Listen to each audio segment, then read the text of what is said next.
Olá pessoal, estamos aqui para mais uma videoaula no canal Aula na Tela. Dando continuidade à nossa aula sobre biomas, eu sou a professora Mirelle, professora de Ciências. Na aula passada nós já estudamos sobre a Mata Atlântica, sobre a Amazonas e hoje vamos dar continuidade à nossa aula sobre os biomas brasileiros.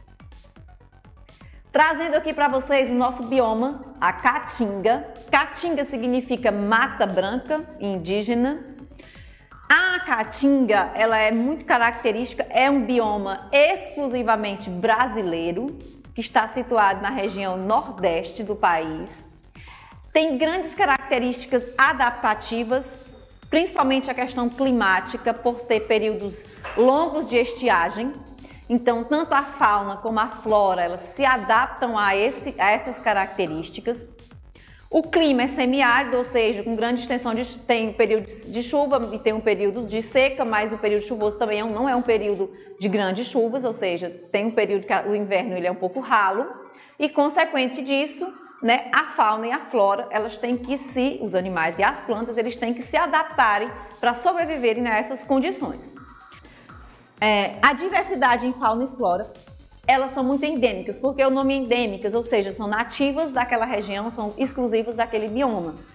Vamos ter aí plantas e animais que são exclusivos do bioma Caatinga, que você não vai encontrar em outros lugares. Pode até ter que esteja se forem levadas, mas nativas, elas são nativas da Caatinga, por exemplo, juazeiro, aroeira, são plantas nativas aqui da Caatinga, do nosso estado.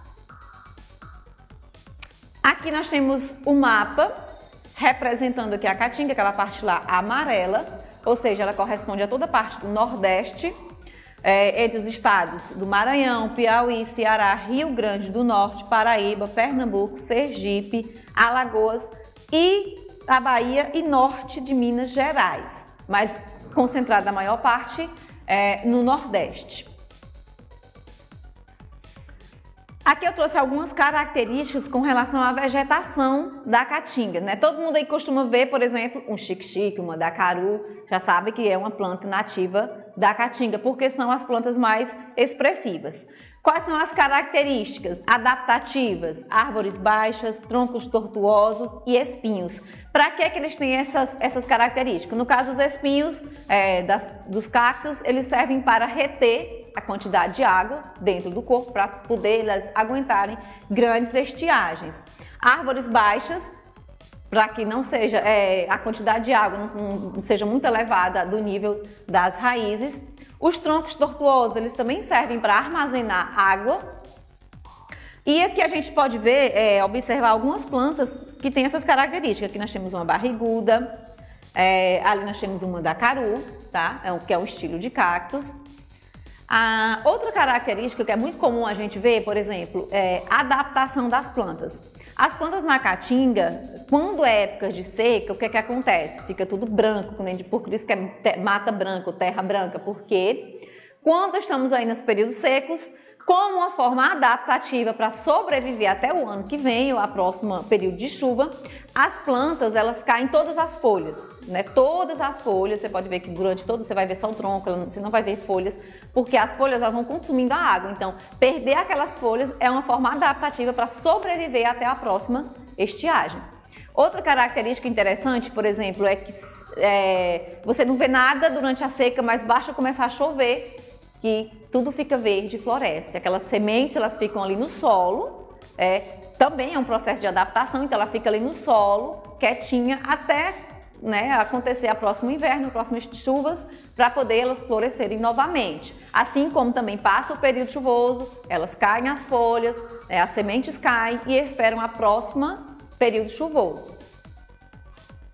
Com relação às plantas da Caatinga, eu trouxe aqui para vocês alguns exemplos comuns que todo mundo costuma ver no terreiro de casa, na casa do vizinho, ou até mesmo no xarope, no medicamento, porque são plantas que têm um poder na medicina também, são estudadas porque são plantas curativas, cicatrizantes, usadas na tratamento de inflamação, de gripes, entre outros problemas. Aqui nós temos a jitirana azul, essa florzinha, essa plantinha aqui que a gente costuma ver bastante na época dos invernos. Temos aqui a jurema branca, assim também como tem a jurema preta, a faveleira, o xique-xique, ali o juazeiro e aqui o umbuzeiro. São plantas nativas da caatinga.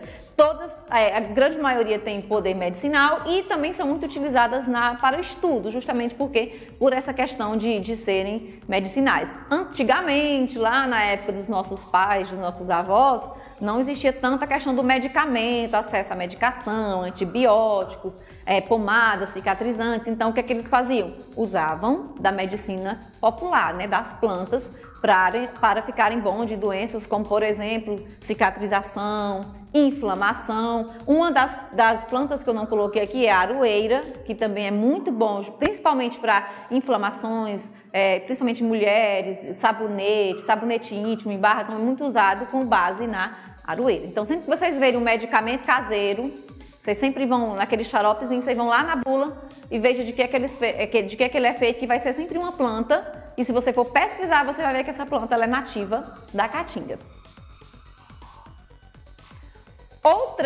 Outro bioma que a gente chama de faixa de transição é as matas de cocais, dos cocais.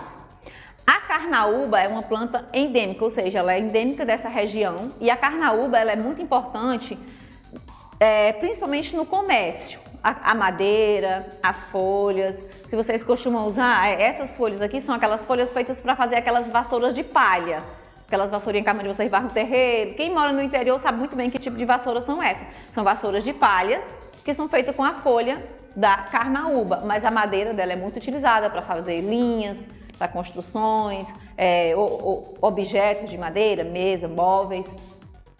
A Mata dos Cocais é a região com maior concentração de plantas oleaginosas do mundo, ou seja, plantas, sementes oleosas, por exemplo, castanhas, amendoins, são plantas que se encontram na Mata dos Cocais. Aqui temos exemplo, o babaçu, o buriti, o açaí, a carnaúba e a oiticica. São plantas que a gente pode observar de porte alto, né? Ou seja, estilo, quem aqui conhece macaúba, que é uma fruta muito comum nos interiores. Ele tem um tronco bem elevado e lá na parte de cima uma copa, folhas, né, semelhante a essas que vocês estão observando aqui nas imagens. Então, a característica dessa Mata dos Cocais é justamente essa, plantas altas, de tronco muito comprido e uma copa de folhas acima. Essas folhas todas são aproveitadas. Nessas matas de cocais, né, nessas espécies, praticamente tudo é aproveitado. A semente é aproveitada, o coco é aproveitado, o tronco e as folhas também. Outro bioma que nós vamos trabalhar aqui é o bioma cerrado. O cerrado, ele ocupa 22% do território brasileiro. Ele é o segundo maior na América do Sul e o segundo maior no Brasil. Só perde para Amazonas, que é o maior de todos. Então, ele é o segundo maior bioma em extensão territorial. Ele tem uma adaptação diferente, por exemplo, as plantas do cerrado, elas têm raízes extremamente profundas, então elas conseguem chegar a metros de profundidade, justamente para quê? Como uma forma adaptativa de buscar água, a raiz vai buscar água onde tem, nos solos, por exemplo, nos lençóis freáticos.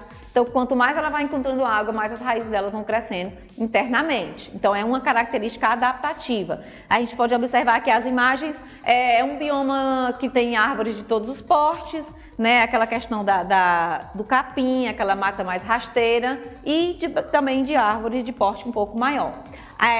O cerrado ele é considerado como se fosse a savana brasileira, né? Porque ele é um bioma mais brasileiro, tem característica com a savana, mas a gente costuma chamar de savana brasileira por ter adaptações que só se encaixam aqui no nosso país.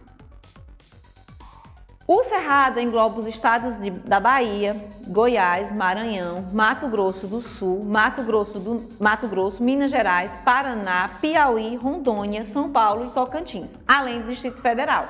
Como vocês podem ver, o bioma cerrado ele fica mais centralizado, né?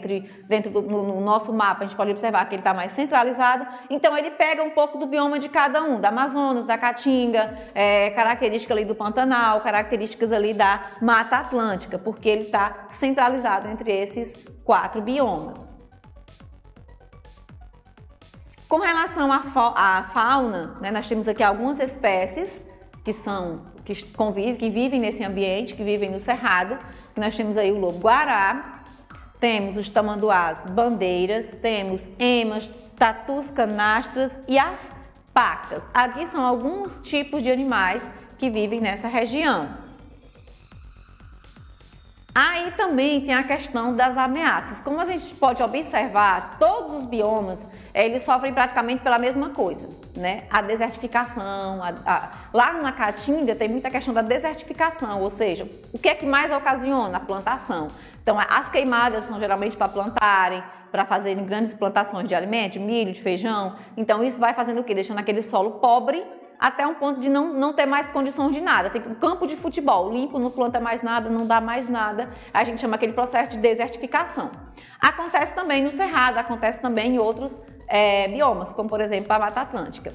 No bioma Cerrado, nós temos aqui as queimadas. As queimadas no bioma Cerrado, ela pode acontecer de forma natural, né, devido aos períodos muito secos, e também de forma criminosa, ilegal, que aqui a gente pode observar nessa imagem. Quando queima-se uma área muito grande, vai junto ali animais, as plantas, então há um grande prejuízo para o ecossistema. E também aqui nós temos as plantações, né? Como vocês podem observar, o desmatamento para plantações que devastam grandes áreas, tirando, vamos dizer assim, acabando com a mata nativa inicial, né? Hoje, se você for analisar no Brasil, todos os biomas eles estão perdendo grande quantidade ou não, 50%, 60% do seu bioma original, da sua mata original. Temos aqui também a faixa de transição, que é o Pantanal. Pantanal, ele já fica ali na região, ele fica uma transição entre a floresta amazônica e o cerrado, né? Como se ele fosse uma mistura aí da Amazônia e do cerrado. Ele tem uma grande biodiversidade e ele tem um período de cheia. Por exemplo, quem mora no Pantanal tem uma época do ano que é a época de cheias, onde chove em grandes quantidades, e os rios eles sobem, né? Aí os ribeirinhos que moram a essas margens, eles constroem as casas com elevações. É um pouco sofrido, porque na época das grandes cheias, principalmente porque lá é uma região onde se cria muitos animais, como bovinos, caprinos, ovinos. Então, o que é que acontece? Nessa época, os donos dessas criações, eles têm que fazer como se fosse um suporte para colocar esses animais. Então, tem regiões que não tem como eles manterem esses animais, porque as cheias eles sobem, cobrem toda a região de mata, e eles têm que fazer um suporte para que esses animais fiquem em cima, até que o rio volte a baixar novamente e que eles possam ficar no solo. Então, tem essas características, tem essas não é desvantagem, né? Mas é uma adaptação da região do Pantanal. Como vocês podem ver, ó, é uma região de vários rios, né? De muita mata, de muitos rios, e por isso aqui a gente pode ver a imagem de uma criação de animal. E quando é no período de cheio, eles sofrem muito com essa questão da adaptação, de ter que levar os animais, colocar os animais ou quando não pode colocar em outro ambiente, eles têm que fazer um suporte de madeira para poder colocar esses animais em cima e ficar alimentando. Há situações também em que, por exemplo, quando é poucos animais, eles colocam até dentro das próprias casas para que os animais não morram durante esse período de cheia. E temos aqui o Pampas, que é o nosso último bioma, que ele fica lá na região do Rio Grande do Sul, Santa Catarina, lá no finalzinho, nas extremidades. E ele é característico por ter uma vegetação simples, assim, rasteira, como a gente costuma dizer, que é de gramas e capim. Também há a criação de animais, né, como a gente pode observar na imagem, de bois, vacas, né, o bovino, a criação bovina é muito rica e produtiva nessas regiões. Eles também têm grandes plantações, né, eles fazem grandes plantações, e também a questão do clima. O clima frio, por ser um clima frio durante quase todo o ano, é muito propício à questão da plantação e da criação de animais. Trouxe aqui para vocês um mapa conceitual sobre o que foi estudado durante toda a aula. Todo esse material está disponível no livro de vocês de Ciências do 7º ano. Aqui nós temos os biomas principais, né, que nós temos início aqui a floresta amazônica, a Mata Atlântica, floresta de araucárias, caatinga, o cerrado e pampas. E em seguida, né, naquela parte mais de lá, a gente tem o que a gente chama de matas de transição ou faixas de transição, que são os matas de cocais e o Pantanal. Se vocês quiserem dar uma estudada melhor, vão no livro de vocês, aprendam um pouco mais estudando os mapas conceituais, dão uma revisada no que vocês estudaram na aula de hoje. Aqui uma pequena atividade onde vocês vão fazer, vão enviar para o professor de vocês, tá? E não esqueçam de curtir a nossa página, compartilhar, deixar suas sugestões. Estamos aí abertos para novidades. Tchau, até a próxima aula. Fiquem com Deus.